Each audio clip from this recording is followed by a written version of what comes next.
Hi, this is Rob Chen. I'm from University of Texas at Houston. I'm going to talk about coil embolization of small aneurysms with balloon assistance today. As we all know, coiling small aneurysms less than 4 millimeters facing on the following challenges: complex in shape, broad base, difficulty maintaining stability of a microcatheter, high risk incomplete packing, and high risk intra-procedure rupture during the coil embolization. With balloon assistance, we were able to remodify the base of a broad-based aneurysm, prevent iatrogenic occlusion of adjacent arteries, assist coils to conform into a small aneurysms, improve probability of a complete occlusion of the aneurysm, and to have proximal control for intra-procedure rupture. The three cases we'll talk about. First case, talk about small ACOM aneurysm. This is a ruptured aneurysm. You can see the left internal carotid artery injection is 1.5 by 2 millimeter aneurysm, and this is a left side injection. Again, you can see the small aneurysm. We first place a balloon microcatheter through the left internal carotid artery through the left A1 cross ACOM and into the right A1 and A2. Then at this point, the SL10 microcatheter along with the traxus wire advance from the right A1 and to access to the aneurysm. Bilateral puncture in this case reduce the friction between the two catheters. At this point, you can see the balloons inflated in the ACOM, and the 1.5 millimeter coils was advanced into aneurysm. This is a demonstration seeing the small balloons inflated. The conformation aneurysm coils inside the aneurysm. You can see the first coils in here while balloons inflated. Then the balloon is deflated, double check and make sure that there is no change of coil shape, and then re-inflated at this time with the blank roadmap to allow us to visualize this second coil placement.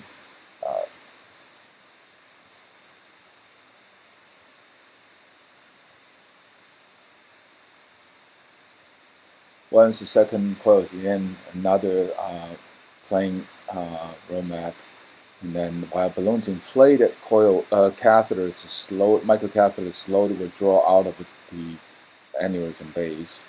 You can see the separation there.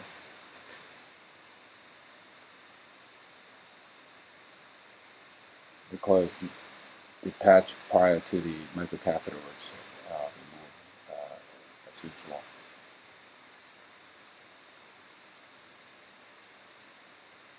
Then once the catheter is out of the base of the aneurysm, the balloon is deflated. You can see the balloon catheter now is deflated, and then the SL10 catheter is slowly, carefully withdrawn. Because the aneurysm is just so small, all this movement had to be very slow. And key issues also had to be very aware is that while we're doing all of this to make sure that every move to keep the catheter tensions under control, and this microcatheter is out of the aneurysm. And this is a control run. You can see the aneurysm being sealed. And this is the end result. The aneurysm was well sealed. This is a picture shows the end result. The second case is a small basilar tip aneurysm. This aneurysm is about 2.5 by 4 millimeter eccentric to the right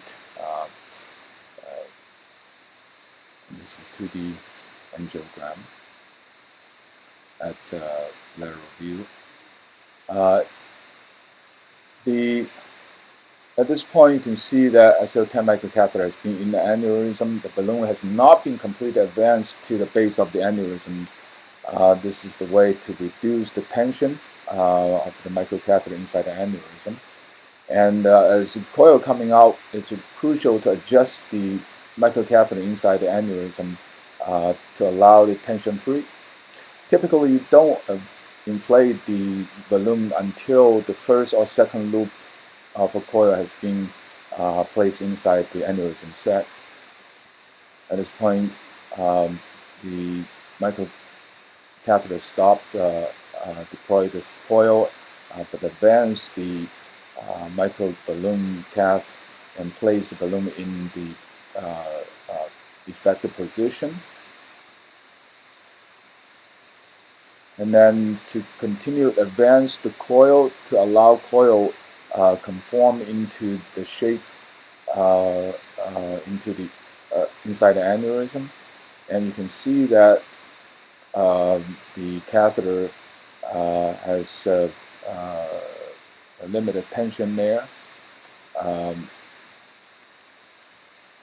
Because of such a shallow aneurysm, which has some limited ability to hold the microcatheter in stable position, so it is critical. At this moment, balloons inflated. You can see some gray color in between two dots, balloons inflated, which immediately improves the microcatheter stability there. However, it is important to again adjust the tension of the microcatheter inside the aneurysm and the coil tension. At this point, the first coil has been well placed, and then under the blank roll map, the coil is detached and removed. And this is a balloon deflated under this view, and then reinflated. So just check the coil mass stability. Then once the balloon reinflated under the blank roll map, the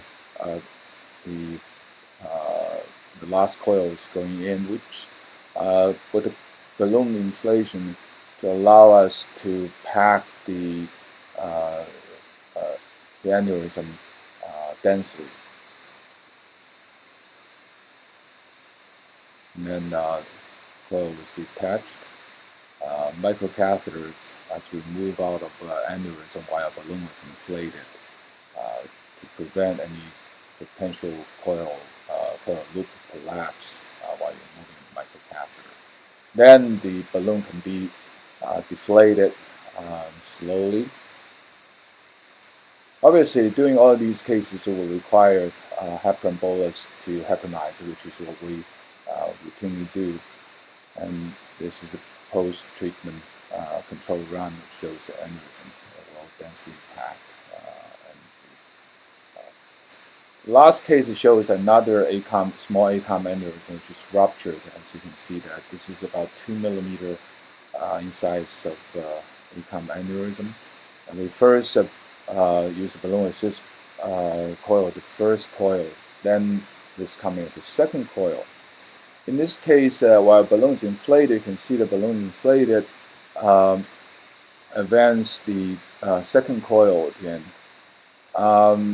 Balloon is helping the coil to conform into the shape. However, this is small aneurysm, so it is important to understand that when you finish the packing coil, the balloon have to be deflated to check whether that coil loop particularly will stay. In this particular scenario, shows the coil loop collapse after the balloon deflation.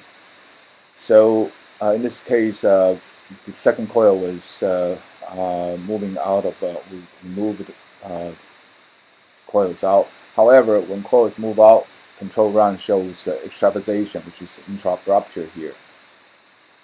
And in this scenario, balloon is able to immediately inflate it. You can see balloon inflated and provide the proximal control, stop bleeding immediately. Then reposition the coil into the aneurysm after that placement, and balloon deflated. repeat angiogram shows stratification no longer present, and this is the control run.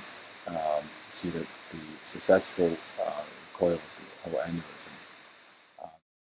And this is the final control run. And post-procedure patient did very well in the CT scan after procedure.